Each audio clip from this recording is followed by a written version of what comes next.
as always, we are working together to elevate Texas education. And I just wanted to begin with our mission and vision. We are here together working to create a stronger teacher pipeline to help support and create professional development for future educators, and to really elevate research in the field of education. And one of the ways that we're doing that is through thinking about our work, thinking about how we create easier pathways between research and practice. And so we're honored that each of you are here today to really kind of think through what this work looks like and how we can do a better job of creating research to practice pathways. So our pillars, of course, we are communicating with and learning from one another, making research accessible so it can be translated into practice and put into the hands of our amazing practitioners out in the field. We're supporting our collective efficacy around requested topics. And so as a result, we've got a great speaker today. And we are curating resources to help populate our Elevate Texas Education website and amplifying our reach across the state and across the nation. So let me. Oh, there we go. So first, I just want to give you the agenda for today, and then I'm going to hand it right over. We are excited to be able to welcome Dr. Gina Masulo, who's the Associate Director for the Center for Media Engagement in the School of Journalism here at UT Austin. She is going to discuss these a couple of things, but first being, how do we use social media to bridge research to practice? Based on our conversations and the conversation we had with Dr. Masulo, today we'll be visiting specifically around the appropriate use of social media, how to translate research to bite-sized and palatable content, kind of the do's and don'ts of citing research in social media, and also leveraging your social media networks personally and professionally. We'll have some time for questions and answers at the end, and then we'll discuss next steps. And so here's a little bio of Dr. Masulo. I will, at this time, go ahead and hand it over to her. Oh, you're muted. I'm muted. Of course, I had to be a Zoom cliche. Thank you, Christine. It is wonderful to be here, and I'm excited to talk about this topic. I'm going to share my screen in a second, but I want to tell you a little bit more about myself and how it relates to the topic I'm going to talk about. I was a journalist for 20 years, so my career as a journalist spanned, pre-internet to using the internet, which is really where I honed my skills of using social media in particular to derive traffic to my news stories. Then I became a professor, and now I teach a class called Social Media Journalism, which I teach every semester. We have 150 students in it, which is really all about the topic I'm going to talk about today. So much of what I'm going to talk about is stolen from that class, but it's also related to my role as the Associate Director of the Center for Media Engagement. What we are and what we do is exactly what you're talking about, is we take our research and translate it for journalists, because our research is to help journalism, but they don't read academic articles or understand academic articles. So what we do is we chop it down into bite-sized pieces and make it available to journalists in the same way I think you would to your practitioners. So I'm super excited about talking about this, and I'm going to share my screen. Great, thank you, Weston. Okay, so first I want to sort of pitch why you should even use social media, because I teach a class in social media, and even in that class of undergrads, there's plenty of people who are like, hey, do I have to use social media in this class? I'm like, yeah, it's a class about social media.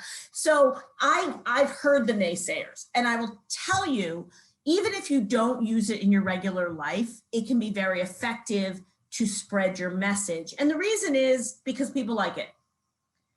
People, there's 139 million active users on Twitter, 1.59 billion on Facebook. We're going to focus mostly on Twitter during this talk, mainly because that's where you reach people you don't actually already know. Everything that I'm going to talk about also applies to Facebook.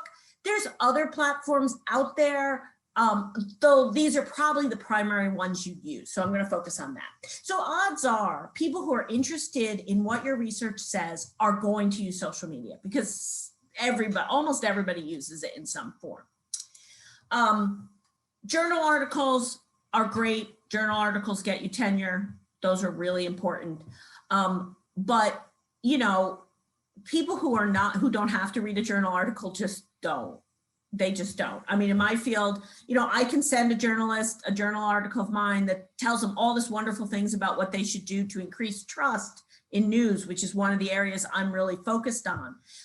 But they're not going to read it. Like, I need to dial it down. And even things that seem simple to us are really hard for people who are not immersed in this world. It's like you say something, and we've really run into this at the Center for Media Engagement, where we produce these white papers, we call them, where we take our research findings and we boil it down. And the biggest problem writing them is that they're too academic. And we have this wonderful woman who is from the TV news industry, who is our editor, and she's our communications director. And she will read it and be like, I have no idea what you're talking about.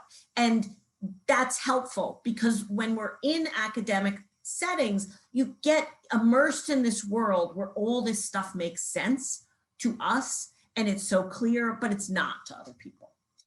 Okay, so you may be sitting there saying, okay, but I don't really know how to use social media, or I hate social media, or I never use it, or what about privacy, and what about hate speech, and what about all these? And I'm going to get to those.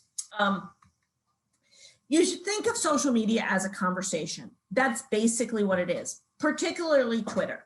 Twitter is a conversation with a whole bunch of people all at once.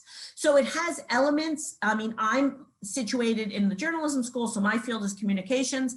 It has elements of interpersonal communication, right? Talking one-to-one. It also has mass, what we call mass communication, which is too many. And if you think of it that way, it's a little easier to get your head around it. So what do I mean by it being a conversation? You want to talk with people, not at them.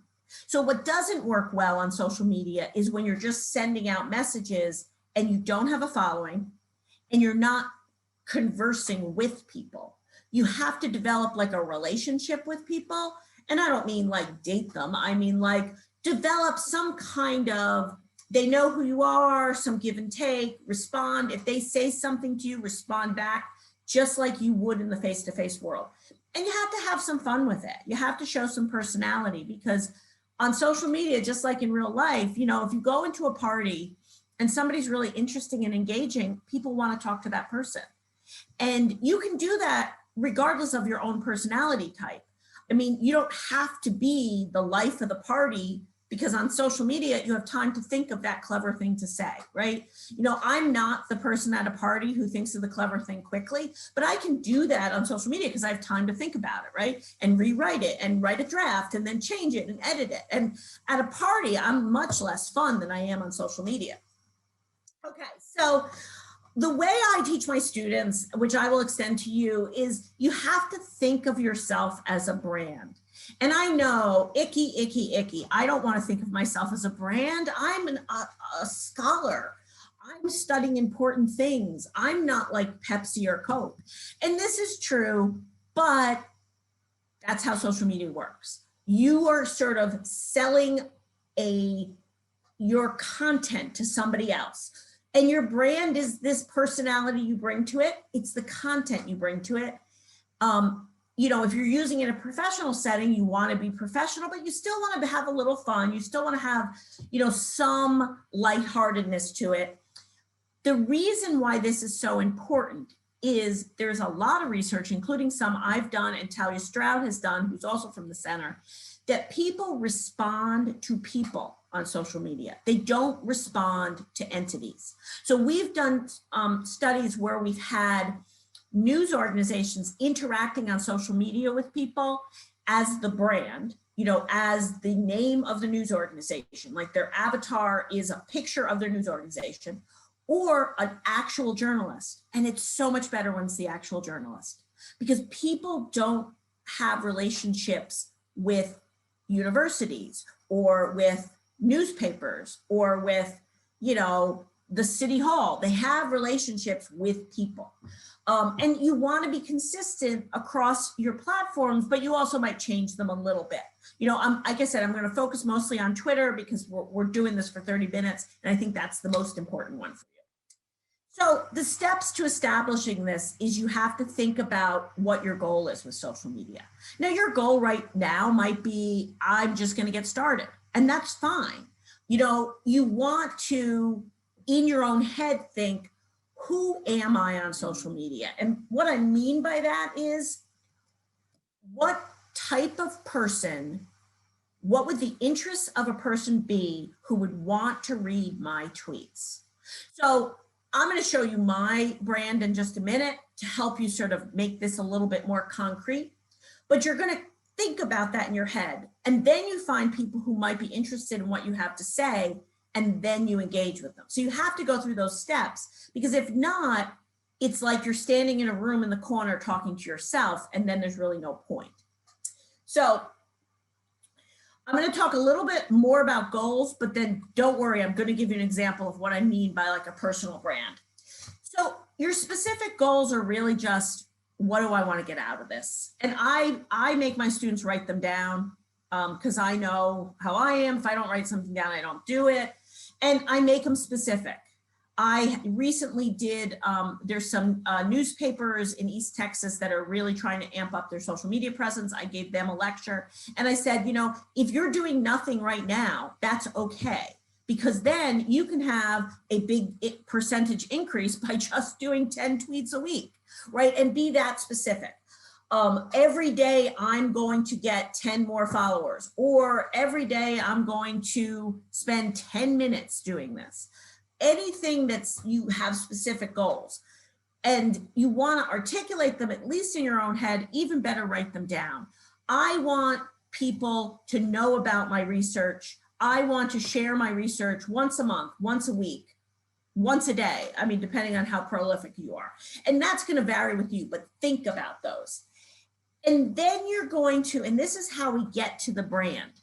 You want to come up with 4 or 5 keywords that if someone wanted to find the type of content you're going to share, they're the words they pop into a Google search or a Twitter search. So for me, I share about journalism, I share about online communication, online discussions, and I also do a lot of my research focuses on incivility online. So those 4 or 5 keywords would be, for me, journalism, incivility, online discussions. So if someone was looking for stuff about that, they would find me. And that's what your keywords are. And you really want to think about them, because Twitter is similar to Google in the sense the way people find you is from keywords being in your bio. The words that are in your bio are what people find when they're looking for you. You also want to use a real name. And that's an absolute, like, you just don't have the same credibility if you don't. There was a phase where a lot of professors were using cartoons of themselves, which, you know, it's fun, but people will have more respect for you if you have a real name, a real picture. It doesn't have to be a boring picture. Like, you could have some fun with it, but it should be, it should look like a human being. You also want your actual location. And the reason is that Twitter will recommend people to follow you based on your location. So like mine says Austin, Texas, because Twitter's algorithm will prioritize people. They'll say, you know, they have a recommendation system and part of it is geographic. And that helps you find people. And I'm going to show you what I mean in just a second. So this is my profile on Twitter, and I'm going to walk you through sort of the examples of what I'm talking about. So everything that I'm going to talk about is highlighted in pink. On the real Twitter profile, it's not, but I have my real name. Whether you put doctor or PhD after it is really up to you. I put doctor when there was a meme going on about women not getting called doctor when they have PhDs. So I did that in solidarity with the other women. That's up to you whether you want to do that or not. But I would definitely use your real name. You can see in this part here, it describes who I am. I tag, you know, the journalism school. I tag Moody College, which I'm part of. I tag the Center for Media Engagement. Those are good because Twitter's algorithm will say, I mean, the algorithm doesn't think, it's a robot, but it will kind of be like, oh, okay, this person is tagging universities at the University of Texas. Maybe I should refer people at the University of Texas to her, or other professors to her, or people in this area. So it'll help the algorithm do what you want it to do. I also have some fun things, right? I have my emoticons of things I love: dogs, coffee, flying, and newspapers. Just so you know, you guys all know my real date of birth right now. Just like keep that a secret. It is hidden on Twitter, but it's visible to me. So when I screen captured it, it showed, but I'm fine with that. But just so you know, yours won't really show to the public. And, I also use my profile to promote my own book. So you have your regular picture, real picture. And then this part, you can put whatever you want there. You can change it, people sometimes will go to your profile and will see that. And the keywords I'm talking about, so you can incorporate them into your bio. Now I have the Center for Media Engagement. I'm also on this grant where we're required to put Knight Faculty Fellow on it.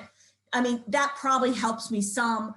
Once I'm done with that grant, I might change to putting like online incivility expert or something like that. Okay. So once you've set yourself up, you have to find people, because there's no point in being on social media without any followers. And the way you find people is by searching for the words that you would use to search for yourself. So whatever, like for me, if I'm looking for new followers, I would type into Twitter's search bar, like journalism or incivility, right? Because I'm going to find people who that word comes up in their tweets, it comes up in their profile, it comes up in something associated with them. And then I'm going to find people who might be interested in my message. It takes time to do this. Like, you don't build up to thousands of followers overnight. My daughter jokes around. She's like, Mom, you have so many followers, you must be paying them. And I'm like, I do not pay them and do not pay people. Like, there is a way you can pay for followers, but it doesn't work. You have to find them organically. So even if you only have 100 followers, if there are people interested in your research, the practitioners in your field, what you also can do is find a few of them and then follow everybody that they follow, because those people are also going to be interested in what you have to share. And it will build organically, because what happens is, as you engage with people, they follow you. So if you do some of the things I'm going to show you in a minute, people will follow you back. Most people will follow you back if you follow them, unless they're an influencer and have millions of followers, and then they don't care. But a normal person, you follow them, they'll follow you back. So you get followers right away like that. They will follow you if you share something, you retweet what they say, then they follow you back. It's just sort of like the common courtesy of Twitter. And like I said, I'm focusing mostly on Twitter. If there's Facebook groups that are relevant to your area, everything I'm saying about Twitter, I would also use with those. I just don't use them as much for my audience. It's mostly on Twitter. Okay. The engagement I'm talking about is the currency of Twitter is putting that little @ and the person's handle. right? So mine is at Gina M. Masulo. Anytime someone uses that, I get to see that tweet. It comes up in my mentions. So if you, that's called tagging somebody, just like people do on Facebook. You tag somebody, they see your tweet.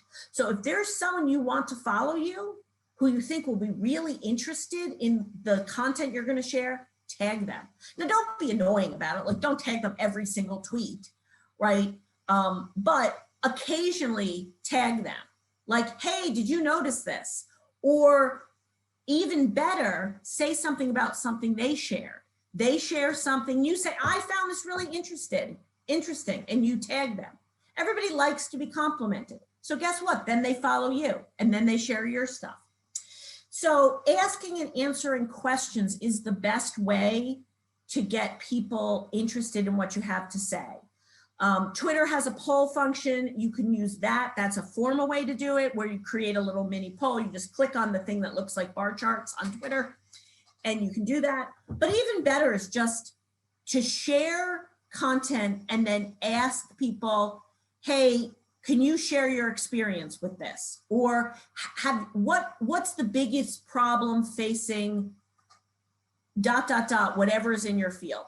Like for me in journalism, I might say, hey, journos, what is the number one thing you wish the public knew about your job that they don't know? If I post that, I am going to get a lot of responses from people, right? Because people love sharing their opinion. So these are ways to engage. It is both makes you interesting, but it also gets people to follow you back, so you start building an audience. Okay, but what do I actually say once I'm on there? You want to focus on the takeaways of what you're saying. You obviously have to dial things down, way down for Twitter. You only have 280 characters on Twitter. So you want to share the most practical, relevant soundbite. If you walked into an elevator and somebody said, you know, what are you working on? What's the biggest finding you just made? Whatever comes out of your mouth is your tweet, right? You don't want to get bogged down in jargon and statistics and theory and how you did it, because they don't need to know all that. They can read your article if they want to. So I'm going to give you a couple examples of how we've done this. So one thing that comes up a lot, and Christine mentioned this, but I know it comes up in other talks, is that you get worried about giving people credit. Well, Twitter has a great way to do that, right? To @mention people is how we give credit. So you can even cite people like this tweet. This person is tweeting about a study someone else did, but he does the @mention of those other people. So Thorsten Quant and Zwawa Zwen, which I don't think is the real name, but those are the authors of the study. And Dominic is talking about the study and crediting them. So it's almost like a citation. This has two benefits. Number one, it gets this tweet in front of the audience of those two people he mentioned, right? This Thorsten and Zizwa's audiences, their Twitter followers just saw this tweet because it's going to come up in their thread. And the likelihood is if Dominic is tweeting this study, they probably have similar research interests, right? And they also probably have audiences of practitioners in common, right? I mean, I happen to know Dominic. I met him at a conference, and so he also teaches in a journalism school. So not only he's sharing this, he's getting before the audience of these other professors, but these professors are all journalism professors. So in my field, they all have journalists following them. So that would work the same way as you. If you find someone who's using social media in your field, they're going to have other professors and other scholars following them, but also practitioners who are interested in that topic. You have to summarize a lot, which can feel uncomfortable, but there's some ways to deal with that. Okay, use images whenever possible in a tweet. We're visual creatures. People will look at a tweet more if there's an image with it. If the researcher doesn't have an account, that is a great question. I've had that experience a lot of times with some of my co-authors. even though we study online communication, some of them don't have Twitter accounts, which is a little crazy. What you do is just put their actual name, put their real name, you know, like no @ sign, and you still credit them, and you know, maybe that'll encourage them to get a Twitter account. Good question. Okay, so always, if you can, include an image. Now, not every study has this happens to be one of my students and my doctoral students, and he did a study about emoticons. So it's pretty handy to have an image of emoticons. Not every study has an image, but sometimes there's charts or simple bar charts or things that might be, they're going to catch people's attention. If you don't have a ready image, another thing you can do is just make an image of a major finding. You know, like basically take a major finding, put it in a Word one sentence in a Word document, and blow up the font till it's big, and then do a screen capture so it turns into an image, and boom, you just got an image of the major finding. Again, you know, he tagged his co-authors, but he also explains in really simple language what they found. Like, this is what our study's about. And it boils it down. Looks like there's another question. Oh, thank you. Yes, Upsplash. Great suggestion, Weston. Thank you. Some journals are on Twitter. In my field, a lot of them are, and they will often share our studies. And it's a great thing to do to retweet them, because then you tap into their audience, right? And then you link to the whole study, so you don't have to feel like, oh, I couldn't tell them everything because I have it. You know, tag the journal if they have it. I mean, this is obviously one of the journals I publish in quite a bit. It's a journal called Social Media and Society, so obviously they're on social media. It would be pretty scary if they weren't. So I realize some of your journals may not be, but that doesn't mean you can't tweet them. I know a lot of times people will be worried, oh, it's behind a paywall. I don't want to tweet something behind a paywall. But the truth of the matter is, the people, the practitioner type people, aren't going to read the whole journal article anyway. If they're going to at least get the abstract, which is going to give them the gist, and you can add right to the tweet, you know, hit me up if you need a copy and you're hit by the paywall.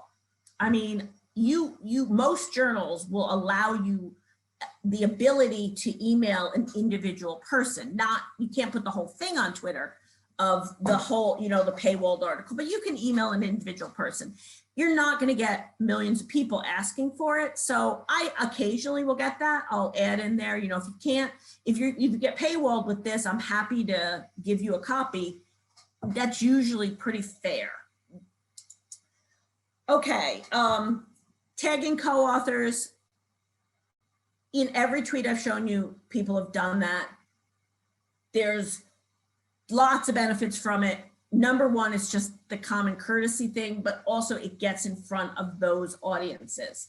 And that's how you build followers. You want to keep, every time you mention somebody else, you get access to additional people, which can build your audience. Sometimes you'll have a study that you can't really summarize in one sentence. And this is a study we did about, we worked with Google. They wanted to see if they could help people make better decisions about what news organizations were trustworthy when they do a Google search. And it was a complicated study. So we did a threaded tweet. So what that is, you just keep responding to your tweet. So I tweeted this very first one here, and then I this very first one here, and then I kept responding to it. And there was like 10 tweets in a row. Now that feels uncomfortable to people to read if you're not used to it, but people who are on Twitter all the time, they're totally fine with it. And there's also these third-party apps on Twitter that will unroll a thread. What they will do is they'll take the thread and put it all together in one tweet. And so sometimes people will say, hey, can you unroll this? And then the thing will come in and do it. But it's a good way to, if you have a study that you have a bunch of things you need to say, or sometimes what I will do with it is I will do like the main takeaway in the first tweet. Then the second tweet, I reply to my initial tweet. In the one I replied to, I add the names of my co-authors. And then, the next one, I thank my funder, so that you're maximizing it. Because any of these people at some point might retweet it and you get a bigger audience. I mean, this one in particular, our funder was Google. So when the Google guy retweeted it, that was pretty powerful for us, because he obviously had a huge following. So that got us in front of a lot of eyeballs. You can also pin your most important research. So this is my book. I have this as a pin tweet. You can see it's pinned because it has that, looks like a little push pin. And to pin it, you just go to these these buttons on the right hand, and pin will be one of the options. And then you can unpin it. So I will do that, I'm trying to get more people to see my book. So I have that pinned. So when someone goes to my Twitter, they will see my book tweet every time. As a result, I've had 5,725 people who've seen this tweet. Now that doesn't mean they've all bought my book, but it got me in front of that many people who might be interested in buying my book, or at least citing my book. Because citing it's honestly more important to me than buying it, right? So you can do that. You can do that strategically. You could change it. You can change it as different things come out. Okay, this is all well and good, but if I don't have any followers, it's all pointless. Some of you may be thinking that. We've talked a little bit about how to get followers, but I want to talk a little bit more about that. You have to get comfortable with promoting yourself, and that feels uncomfortable and it feels really icky, and you feel like you are, it's sort of like, I don't know, we feel like we shouldn't have to do that. But as I tell my doctoral students, if you don't toot your own horn, nobody else will. And you have to do it. You just have to. So, one way is if you are quoted in popular press articles, that's a good way also to reach out, because they get a lot of attention. The Poynter Institute is a sort of trade publication in my area. They write about journalism. So they interviewed me for this article about women being harassed online. And I've done a lot of research on that. And so I did my humble brag tweet, right? Honored to be part of this article, right? It doesn't sound as bad as if I'm like, look at me, but it expands my audience, because in my field, everybody reads Poynter. That's a very popular among the practitioners. Journalists, they all read Poynter. So that gives me access to this audience I wouldn't have had. And of course I tag them, because then it comes up in their mentions. Another way is the, I scratch your back, you scratch mine theory, which is you say you don't just promote yourself, you promote other people. And this could be scholars, this could be practitioners, this could be anyone related to your topic area. If you tweet about them, they are going to follow you and they might tweet about you. So here's an example. A friend of mine wrote a book. You can't see the book because the way the Twitter, if you were really on Twitter, you could click on the image and see the whole book. But she wrote a book about women being harassed online, which is a topic I study. And so when I ordered her book, I tweeted about it. Well, the benefit of that is, first of all, she and I are friends, so she was happy I did that. But the more important part is all her followers now know that who I am. And that gives me access to those people. Same thing here. Patty Rossini is a professor at the University of Liverpool in England. We both study online discussions. She happened to be giving a talk about online discussions in England. And I tweeted about it. That gives me access to her followers. Now, one thing I will say about live events is you do always want to have permission. Some live events, it's not allowed, but in this, because we study online conversations, it was, but it's always a good conversation to have. Just, hey, is it okay if I tweet this? But the benefit is it tells other people what I'm interested in, and she has followers who are probably interested in the things I'm going to tweet. Another thing, there's some memes that go on Twitter. Scholar Sunday is a common one. People will just hashtag Scholar Sunday and say, you know, here's a list of 10 great people to follow. And there are other academics in your area. And I mean, I don't do it every Sunday. I don't remember to do it every Sunday, but you always get a ton of followers when you do this, because like this Magdalena is one of my former students. She is a professor now in Chile. So she mentioned me. And so those people who follow her, who don't know me, now know me. And it gives me access to them. Live tweeting conferences. Again, it does depend on the norms in your field. And at my field, people will announce it at the beginning. Like, if you don't want to be tweeted, say it, or something like that. You know, you have to navigate your own conferences, but we do that a lot. And like, this is a conference that was going on in Sweden where I was giving a talk. And, you know, even on Zoom, you know, like we tweeted, you know, the organizer, Mikal, tweeted about my talk, then he tweeted about other people's talks. That always gets you a slew of people. And the reason you want that slew of people is those people all have accesses to other audiences. So you think about it, you know, all these people, the blue, all these people whose pictures here, if they all follow me, they're all journalism professors all over the world. And now I have their students, and I have their doctoral students, and I have journalists who follow them, are all potentially seeing my tweets. You also have to be fun though. So everything I've talked to up to this point has been like churning out the content that you're trying to get people to read. And I tell my students to follow the 80-20 rule. 80% of your Twitter should be work. Like, you know, here's a new study, these are my new findings, here's where I got quoted in this article. 20% should just be, I'm a human being, because you don't want to come across as if you're, you know, back in the day we had RSS feeds where people would just sign up to have content shoveled at them. And what we found is people don't like that. People don't like to have content shoveled at them. They like to have a discussion. So these tweets, there's a Twitter entity called Academic Twitter that has a lot of people on it. And, you know, these are just, hey, I'm a human being, I have problems like you, right? We all obsess, we're writing a paper, I can't write it, so I play with the margins, right? Super relatable tweet. You can see, I mean, in minutes it got 20 likes, because we all feel that, right? Same thing with this. Let's normalize the normal days when we have a super, when we don't feel totally overwhelmed, we think, oh, I must not be working hard enough. I'm sure many of you have felt that way, right? The point of these, it's not to say this exact thing, it's that you want to tap into that community.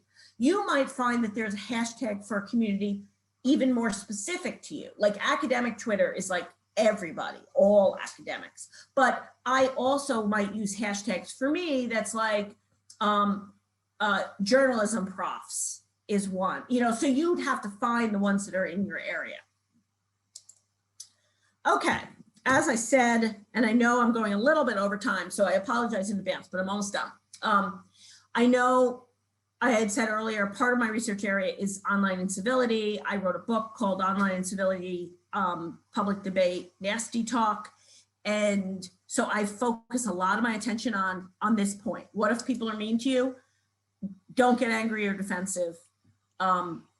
If someone criticizes you, says, well, that doesn't make sense, or why did you do it this way?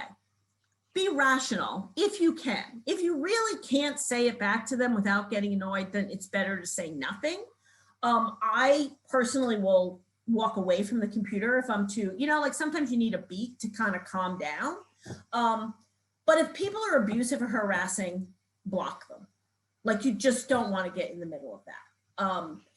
And if it's sort of one of those things that's like borderline, like it's not totally abusive, harassing, but it's a little nasty. You know, I use the pit in my stomach test. If I feel more comfortable just walking away, then I walk away. Like you never have to respond to someone who's being nasty to you, right? You have a perfect right to protect yourself. All right. This is the biggest thing I hear both from my students or every time I give this talk. Oh my God, this sounds like so much work. How am I ever going to do this? I have a zillion things to do. And you know, I can't even like take a lunch break now. I work through lunch as you're doing right now, I'm sure, because this is at noon. Absolutely. Consistency is more important than doing a whole lot of it. I always use the example of working out, right? If you exercise for 30 minutes, 3 days a week, that is way better than doing one blowout 5-hour workout once. And yeah, it might be great if you worked out 8 hours a day, every day, and you'd be an Olympic athlete or something, but you're not going to do that. So even if it's 10 minutes a day, just put it into your time. Like put it on your schedule if you need to. You know, I will only look at this while I'm eating lunch on Monday, Wednesdays, and Fridays. And then the rest of the time I won't worry about it. I will, you know, when you go back to that list of what you want to do, your goals, if you're trying to get new followers, you need to retweet other people's stuff. You could, when I first started on Twitter, I spent 10 minutes a day doing it. And then I spent more time, and now I'm sort of back to 10 minutes a day because now it's just maintenance. Like I have my audience, I share stuff, but don't overwhelm yourself. It is better to do it every day or every other day, do something, even if it's 5 minutes, then say, I'm going to spend an hour a day on it and do it once and then never do it again. And then you feel guilty that you haven't done it. So just make it a small goal that you can meet, right? You need to have something on your to-do list that you can cross off before you've even, you know, that you've already done. Like I sometimes will put things on my to-do list I've actually done just so I can cross them off. This is how this kind of works. Track your progress. If you click on the 3 dots here where it says more, you'll get to analytics and you can see how you're doing. This is what it looks like. It'll tell you impressions are just how many eyeballs were on your tweet. Profile visits, how many people went to your actual profile. Mentions is how many times they use that at, you know, for me, at Gina M. Chen. Followers, whether they're up or down. And like many things, including weight loss, it's less important, the number. What's more important is the trajectory, right? If you share a tweet that goes viral, you're going to have a big jump. And then right after that, you're going to have a drop because you're not going to maintain that. But as long as you're consistent, if you check it every once a week, I wouldn't check it every day. It's just like weighing yourself. You weigh yourself every day, you just want to, you know, you'll get depressed. But if you do it once a week, you can actually see some progress, right? So you can be like, you know, a lot of my arrows now are down, and that's because I had a big week before it. But that's okay. Like, don't get stressed out about it. You also can see here what tweet got the most. Like this tweet was the tweet that got the most impressions of all my tweets.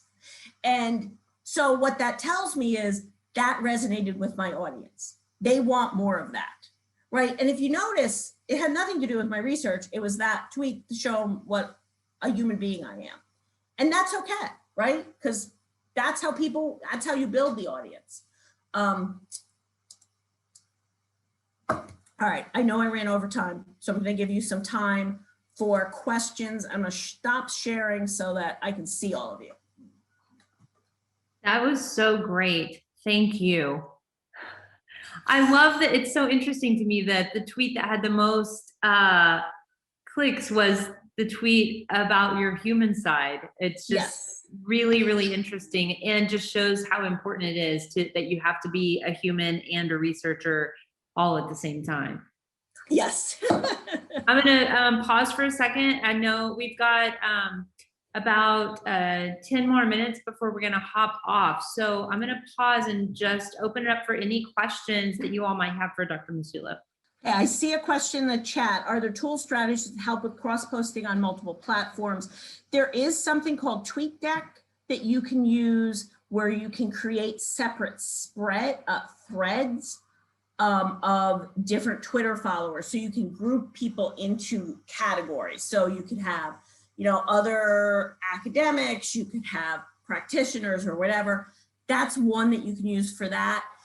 You can automate your tweets so that they go across different platforms so that anytime, you can do that through Twitter, so that anytime you tweet it, it will also go to Facebook, it will also go to Instagram. I don't recommend that though, because two reasons. One is it's dangerous that you might share something in an audience you don't want to.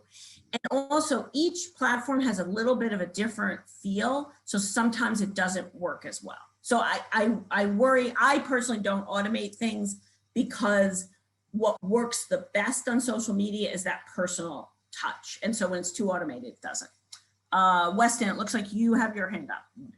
Yes, thank you so much, Dr. Masulo. I just wanted to ask, I know some people have brought up the concern before and I didn't have a great answer for it. So I just want to hear your perspective. How do you approach, sharing your point of view, especially if your research touches on a hot button topic in terms of just, freedom of speech, academic freedom as well? How do you approach sharing social media content in that context? Yeah, I think that's a really great question. I'll tell you a couple things. Number one, I think you have to do it within your comfort zone. So some people have more comfort than others in sharing that. I also think you have to do it in wherever you are in your career. For example, I think you'd have more comfort sharing certain things if you're tenured versus not tenured, right? Or a full professor versus, adjuncting or something. So I think you have to make those decisions yourself. What my rule for myself is, I don't share, I let myself be the person I really am, but it's a very careful version of myself. So I do, I study online discussions. I'm comfortable expressing opinions related to my research that are formed by my scholarship, right? So I'd feel comfortable saying women and people of color get attacked more online than white people, because that is a fact. That is a fact that I've studied that, I know that. I would feel less comfortable, say, speaking out about something that's either outside my area or is truly an opinion not based on what I study. Now, I will say, though, it does depend on what your topic is. Like we're doing a study right now where we're interviewing political conservatives to see how news organizations can serve them better, because they're a population that there's a lot of divisiveness between the news media and conservatives. And based on this, a guy in Alaska wrote a nasty blog post about me, basically like, just saying, trying to undermine my reputation. Because of that, I did protect my tweets for a while because I wanted to see if things erupted. Now, nothing did. He was just this random guy in Alaska. He didn't have a big following, nothing happened. So, you do have to be cautious. And I think if you're uncomfortable sharing something, don't. Like if some people are much more comfortable with the public and intellectual side of things than others. And I saw somebody in the chat mentioned, right, justice-oriented, critical, political. Yeah, I mean, I think that's a good question. My answer to that is like, I do go to, if I go to a political rally or a protest, I will tweet about that. I might not do that if I studied an area where that would be, it could undermine my credibility. Because I'm a journalist, because I'm in the journalism school, I think it's often the way I tweet about the protest is more like I'm covering what happened, so it's less of an issue. But like if I were, I don't know, a professor in the law school or something, and I didn't handle social justice, I might not. But I think that's a personal decision. And I certainly did more of that once I got tenure. I felt more freedom to feel like I could say what I wanted to say. Same thing though, while we're doing this project, I'm sort of dialing down what I say online because I don't want this person to feel like, I don't want it to undermine the scholarship I'm doing because I have political opinions. Any other questions? Or I hope I answered that. I answered in yeah, it depends. There's no clear-cut answer, but I will tell you on the trial results, I tweeted about that and I also Facebooked about that. But I think that whether you're comfortable doing that would depend on where you are in your career and also what you study and whether it could undermine your reputation. This has been truly fantastic. Thank you so much. I took so many notes. I've already got on my Twitter. I was modifying it as we speak and was about to power into the 3-hour Twitter overhaul, but then I'm going to set up a schedule. This has been really great. Thank you so much. Well, I think that's a really good point too, right? Like that's what we do. Like we hear something like this and you either have a response that you're like, oh my God, I don't want to do this, or I want to do this, and then you go crazy. And I think it's really good to slow it down. Oh, we've got one more question from Dr. Haddad. Yeah, I think that's a good question. How much of the political social justice stuff can be part of our human post despite our scholarly work? I think that depends on you. I would say, if you look at my Twitter, I am more political on Instagram than I am on Facebook. Instagram is sort of my safer space to be political. Twitter, I definitely share political opinions there. And I'm selective in what I share. And then Facebook, I'm sort of the least political, and that's mainly because I don't want to hear from my own relatives. I just don't want to deal with them. That's more what it is.